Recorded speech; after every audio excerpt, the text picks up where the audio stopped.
10 years ago today was a historic moment. After nearly 15 years of the series, I think I need to shed some light on it. Everything's set up. It's being put up. Oh my god, I'm so excited right now.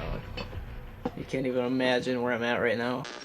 At one of the highest points in the history of my career, I decided to change the format my show was made within, and it easily became one of the most divisive yet nostalgic parts in the series' history.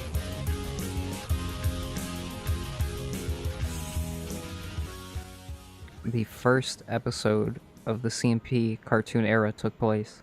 That particular moment in the history of the show really highlighted the heights it would reach 10 years later. This really shows that the limitations on the actual engine is what caused the show to really regress in a lot of ways after a decade plus. By 2012, it was already a trapped feeling making these, with the limitations of just what could be shown on screen and what could be produced in Halo viably within a quick span of time. Some of these would take months to produce, 2-3 months for like a 10-15 minute video. Going into the cartoon, initially it was to have all of the assets, and over time with so many assets built, they would become faster and easier to make, and we were just never able to meet that kind of production handle. At the same time, this really shows that there were a lot of ideas written for the show that I wanted to try and make possible at some point.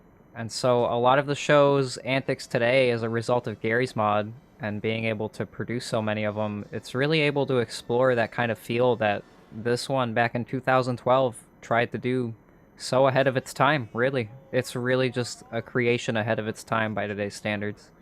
First comment. Wait, CNP isn't going to be a machinima anymore? Are you serious? Like, what the fuck? Yeah, that's what I'm talking about. That is the kind of fucking comment I'm talking about. That's the comment I'm talking about.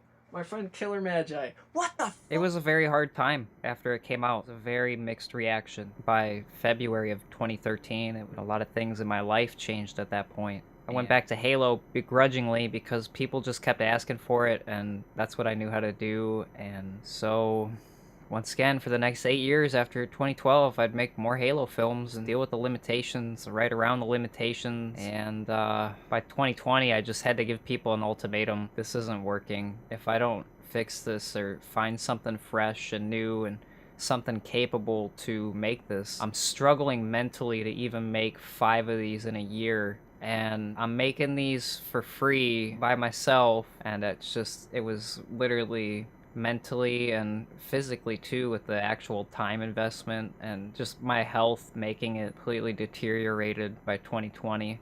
Switching into the theater files and the game modes and setting yourself 20-minute spans of time to record a 10-second scene with 3 characters, and like, I really used the Halo to its limits, and people still ask me to this day to make Halo ones, and this cartoon was really the first attempt at trying to go beyond those limitations. And while it may not have worked out, it still was the first instance of the show going beyond just a set basis of engine, and I really think it deserves the respect for that.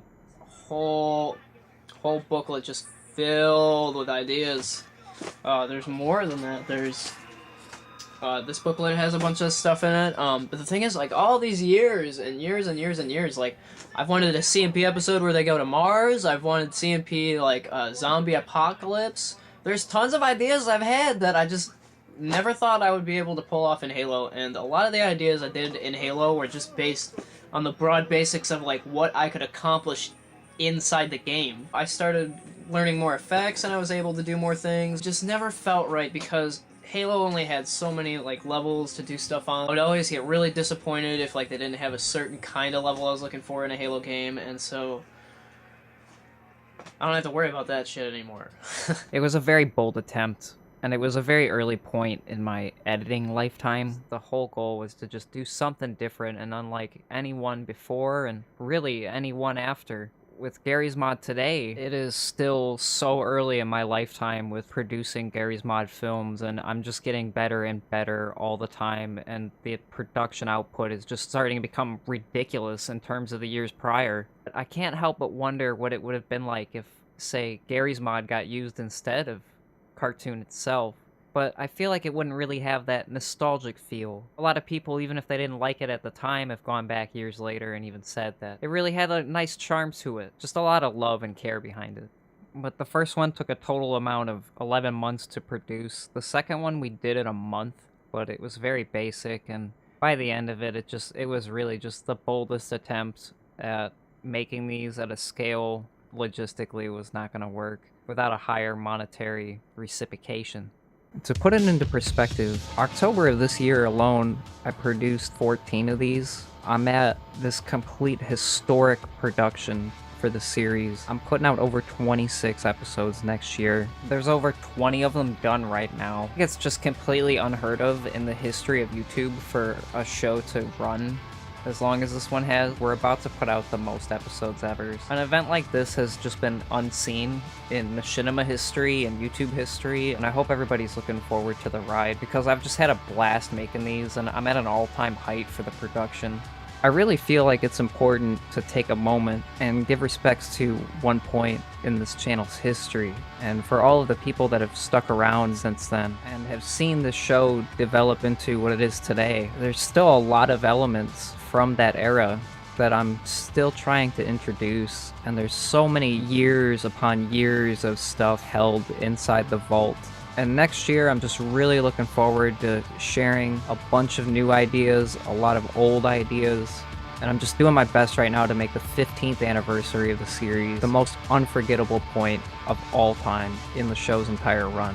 But I really can't go without stating how influential 10 years later to this day, and it was really just ahead of its time.